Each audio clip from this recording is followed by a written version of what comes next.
O patrimônio cultural em pauta na rádio da Universidade. Momento do Patrimônio. Produção e apresentação, Guta Teixeira e Diego De Vincenzi. Boa noite, ouvintes. Momento do Patrimônio recebe hoje Ângela Borges Mazuero e Luiz Carlos Bonin, professores do Departamento de Engenharia Civil, vinculados ao NORIE, Núcleo Orientado para a Inovação da Edificação da URGS. Os dois participam da organização do ciclo de palestras Técnicas de Investigação e Intervenções em Prédios Históricos, criado pelo Setor de Patrimônio Histórico em parceria com a Escola de Engenharia, que acontece dias 1º e 8 de julho no prédio centenário da Escola de Engenharia. Boa noite, professores. É um prazer recebê-los aqui no Momento do Patrimônio. Boa noite. Diego vai fazer a primeira pergunta. Professores, como surgiu a ideia desse ciclo de palestras? Bom, nós conversamos com a equipe da SPH e havia o interesse da SPH em realizar um evento de caráter técnico, onde se divulgasse experiências, inovações no desenvolvimento de tecnologias para intervenção no patrimônio histórico, aproveitando a experiência da universidade e a experiência de outros centros de pesquisa. Então, além dos outros eventos que a Secretaria de Patrimônio Histórico da URGS já realiza, se decidiu, então, organizar um evento especificamente com esse cunho técnico de divulgação dessas experiências desenvolvidas aqui e compartilhadas com outras instituições. Qual é o objetivo do ciclo? O objetivo seria difundir, divulgar novas técnicas que são empregadas, né, para avaliação de obras históricas. Né? Na realidade, assim, nós no mestrado já temos estudado algumas técnicas para edificações convencionais e essas técnicas podem ser utilizadas no patrimônio histórico também, obras históricas. E muitas vezes a gente vê que não existe esse alcance. Então, a ideia é divulgar novas técnicas que existem na área de avaliação, né, de prospecção. Então, a ideia é fazer justamente essa divulgação de novas técnicas.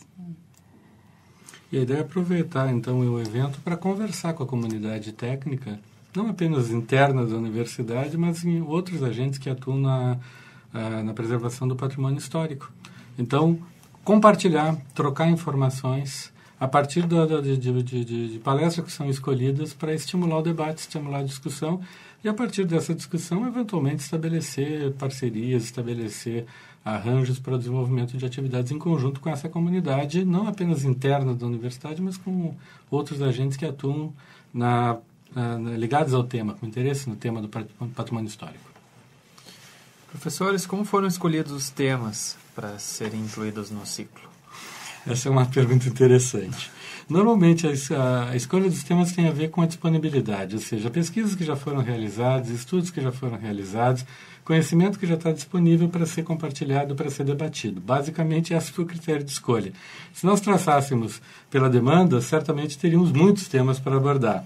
A questão é que temos que nos restringir à oferta, ou seja, quais são os temas que já temos um acúmulo de conhecimento, que nós podemos contar com a participação de alguém que venha compartilhar conhecimentos. Então, a gente escolheu os temas muito mais sobre essa disponibilidade da oferta. Escolhemos um colega da UNB para falar sobre a especialidade dele no uso da termografia para investigação de prédios em geral, prédios históricos em particular.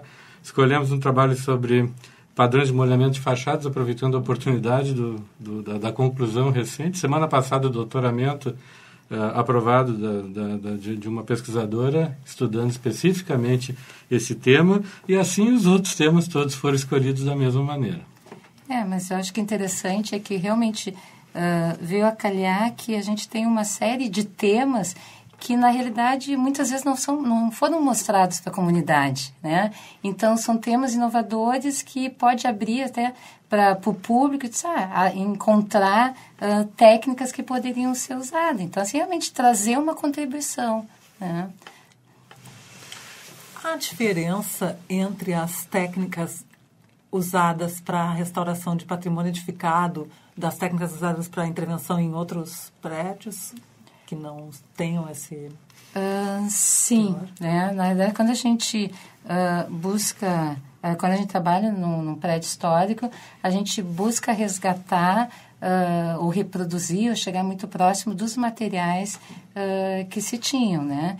E, obviamente, tem que ser ensaios não destrutivos, né? Então, por isso que algumas técnicas têm sido usadas, por exemplo, escaneamento a laser, para a gente reproduzir alguns formatos, né? A própria termografia. Né? A termografia é uma técnica que a gente pode identificar uma manifestação patológica sem fazer algum ensaio destrutivo, né? E verificar se tem algum problema ou não. Então, esse é todo um cuidado que se tem. A tecnologia em si ela tem a mesma base, mas na intervenção no patrimônio histórico a equação de contorno ela é um pouco mais exigente. É preciso respeitar características específicas do objeto que está sendo investigado. No caso, o prédio, um artefato, o objeto que está sendo investigado. Então, a equação de contorno tem mais restrições. Basicamente isso. Mas as técnicas que a gente pode utilizar são as mesmas do repertório para objetos em geral. Tanto que a termografia, escaneamento, estudo do molhamento de fachada se aplicam aos prédios em geral. E se aplicam especificamente também aos prédios do patrimônio histórico. Então, daí, essa especificidade nos dá, digamos, mais uma oportunidade de aplicação dessas técnicas. Dentro desse contorno, dentro dessa aplicação, dentro dessas restrições impostas à conservação, à preservação das características desse artefato, desse objeto com características peculiares quando integram o patrimônio histórico. Conectando a sua fala, professora, eu faço uma próxima pergunta. Como que a gente pode caracterizar essas novas técnicas que vão ser apresentadas no seminário? Elas estão vinculadas mais à questão de artefatos tecnológicos ou de pesquisa, enfim, ou uma união disso tudo? Nós escolhemos, como eu disse antes, pela disponibilidade de novos conhecimentos produzidos. Estão mais relacionados com procedimentos de investigação, como a técnica da termografia, uma fotografia térmica que não destrói, em vez de capturar a imagem na onda de luz visível, captura na onda de calor, e isso nos dá a percepção de características diferentes da edificação. Essa técnica tem sido utilizada em outros centros como uma das técnicas do repertório da investigação do patrimônio histórico. O escaneamento de fachadas tem a ver com a ideia de uma precisão maior na descrição do objeto para orientar a intervenção, assim como o trabalho que vai ser apresentado pela Martina sobre estudos de danos em diagnóstico, como nós organizamos a informação. Não são novas técnicas no sentido de intervenção material. Os materiais que se utilizam são normalmente de um repertório já materiais tradicionais, mas com uma utilização que dá um potencial de uma intervenção mais controlada. Mas existem também a inserção de novos materiais também. Um dos temas escolhidos de fachadas autolimpantes utiliza um material especificamente diferente. Não se está propondo nem que ele seja usado regularmente em prédios históricos, mas é algo que a gente tem que avaliar se a sua possibilidade de utilização, que são materiais que, uma vez aplicados sobre a superfície da edificação, eles contribuem para retardar o processo de alteração da superfície.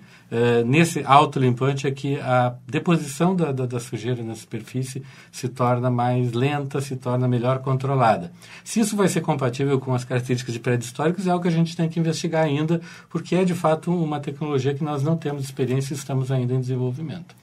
Especificamente em relação a isso é uma coisa bem nova, bem recente, e realmente nunca foi utilizado em prédios históricos. Mas por que até apresentar? Porque justamente os prédios históricos, normalmente, eles têm uma série de detalhes que facilitam a sujidade e o manchamento. Então, apresentar para o público, discutir, dizer, olha, existe essa possibilidade, e por que não usar nesses detalhes, né? E daí, com isso, né, quando se faz um restauro, de um prédio histórico, daí a gente teria uma durabilidade maior, né? Que essa alteração da fachada não viesse tão cedo, assim. Então, a gente apresentar justamente uma técnica que poderia ser motivo de estudos específicos para prédio histórico. E a ideia do ciclo de palestras é que não seja apenas uma conversa unilateral, não é uma exposição apenas de informações, mas é um debate.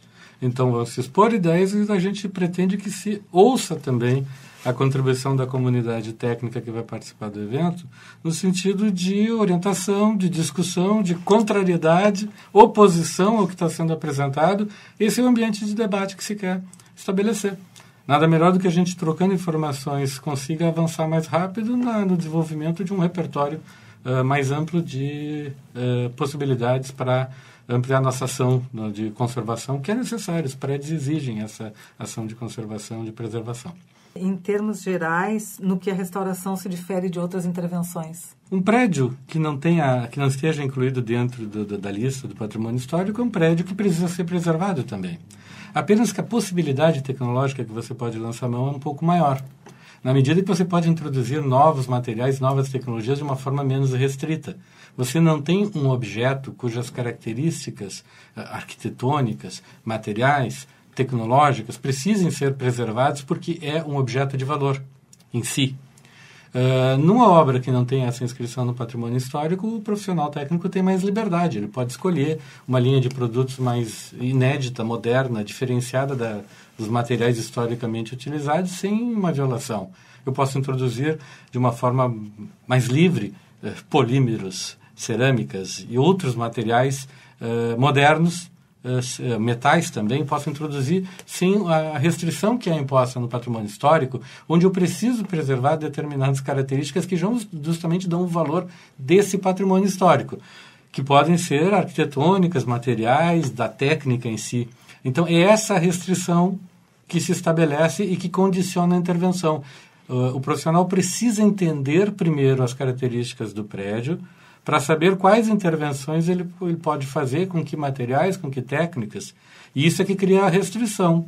Numa obra que não tenha, num prédio que não tenha essa restrição, a liberdade é muito maior. Então, os limites são dados mais por uma questão econômica, por uma escolha estética, do que propriamente por uma definição das características originais do próprio objeto. Então, no patrimônio histórico é preciso conhecer mais, entender mais, para tomar decisões mais consistentes. O que não quer dizer que vai se tomar boas decisões. Muitas vezes haverá dúvidas. 2 profissionais podem divergir se uma técnica é adequada ou não. Aliás, na área do patrimônio histórico isso é muito comum. Técnicos diferentes tratam objetos, entendem objetos de forma diferente e muitas vezes há crítica entre o que um propõe e o que o outro propõe fazer. Essa divergência muitas vezes acontece. Nada melhor do que o debate. Só o debate pode auxiliar a escolher uma melhor linha de intervenção.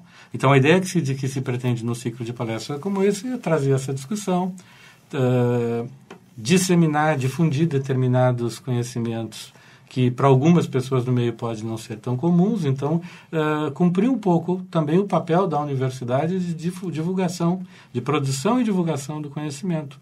Então, dentro desse ambiente, isso se torna inclusive mais importante porque o repertório de possibilidades muitas vezes que se pode escolher é mais restrito e, portanto, o domínio de informações também é mais exigente. Nesse sentido, professor, é interessante que nós já temos acesso a uma lista prévia de inscritos e nós estamos vendo pessoas de diversas áreas vocês diferentes. Têm, nós não temos. Que não são engenheiros, nem arquitetos, mas jornalistas, museólogos, historiadores, Sim. que ao ler a súmula, enfim, todo o serviço do ciclo de palestras se interessaram. Sim. Porque é realmente, eu acho, uma oportunidade diferenciada aqui dentro de oferecer esse tipo de conteúdo e de discussão aqui dentro da universidade. O que eu acho interessante, tem uma palestra que é de prospecção de pinturas, né? Então, são poucos os profissionais dessa área. Então, nós temos uma professora de Pelotas, né, que está fazendo doutorado, eu estou orientando ela, e ela é especialista nessa área. E ela está nos auxiliando, dentro de uma disciplina do mestrado, fazer a prospecção de cores, por exemplo, do prédio do Instituto de Química. Então, dentro das disciplinas, os próprios alunos foram lá, e então fizeram, ela ensinou, mostrou, ela deu um curso, né, bastante extenso, e ela vai apresentar isso. Então, é interessante, ela já tinha feito o trabalho aqui também no prédio da medicina, então é interessante para a comunidade saber por que da escolha, dessas escolhas, né? Então, tem toda uma metodologia, né? Tem todo um trabalho em cima, então é interessante para a comunidade, né? Como tu falasse, não só de engenheiros e arquitetos, né? Porque ela traz impacto visual, inclusive. Exatamente. O prédio, as cores, o restauro, as pessoas ficam muito curiosas para saber por que foi... E é uma coisa subjetiva, e pergunta o porquê, dessa escolha, né? Então, assim, não, tem um porquê, né? Tem toda uma metodologia. Então, acho que vai ser bem interessante. Né? E apesar de serem conteúdos que têm um caráter técnico, e serão abordados sobre esse embasamento técnico, são conteúdos que são capazes... A população que não é especializada tem condições de, pelo menos, capturar o fundamento. Então, as imagens de termografia são imagens que a gente já viu em alguns ambientes sendo usadas com outras finalidades. Se usa termografia na medicina, se usa a termografia em controle de processos industriais, e vai se mostrar como se pode utilizar na avaliação, na investigação de prédios históricos, prédios em geral. É preciso ter um entendimento aprofundado de termografia? Não, é preciso ter o interesse e capturar as informações que serão divulgadas. Então, certamente, jornalistas, historiadores, pessoas interessadas, museólogos interessados na preservação do patrimônio histórico terão condições, sim, de capturar, de apreender uma série das informações que serão apresentadas. Elas terão um embasamento técnico, mas não serão palestras aprofundadas de divulgação, de treinamento na ação técnica, mas muito mais um entendimento desses conteúdos, e depois o desdobramento para um aprofundamento é do interesse de cada um. Claro. Até multiplicando nos seus setores, nos seus locais de trabalho. Para Exatamente. A ideia não são palestras de interesse específico, hermético de uma comunidade técnica. São palestras que possam ser compreendidas pelo público em geral, que tenha interesse no tema da investigação e intervenções em patrimônio histórico. Nós queremos agradecer, então, a presença de vocês aqui, desejar sucesso no ciclo de palestras, né? E desejar, então, uma boa noite e até uma próxima oportunidade. Obrigado pelo convite. O Momento do Patrimônio conversou com Ângela Borges Mazuero e Luiz Carlos Bonin, professores do Departamento de Engenharia Civil, vinculados ao NORIA, Núcleo Orientado para a Inovação da Edificação da URGS. Os dois participam da organização do ciclo de palestras Técnicas de Investigação e Intervenções em Prédios Históricos, criado pelo setor de patrimônio histórico em parceria com a Escola de Engenharia e que acontece dias 1º e 8 de julho no prédio centenário da Escola de Engenharia.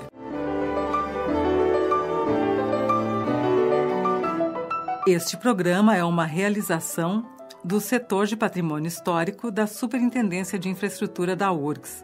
O SPH coordena o projeto Resgate do Patrimônio Histórico e Cultural da URGS, que tem como objetivo a restauração dos prédios históricos da universidade e a sua adaptação à acessibilidade universal.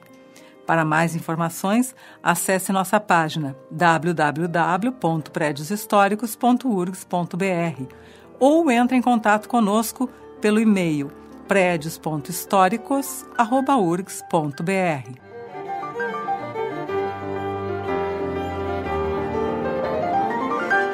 Momento do Patrimônio tem produção e apresentação de Guta Teixeira e Diego De Vincenzi. Gravações, edição e mesa de áudio de Jefferson Gomes. Voltamos na próxima terça-feira, às 20h30. Boa noite a todos e até lá.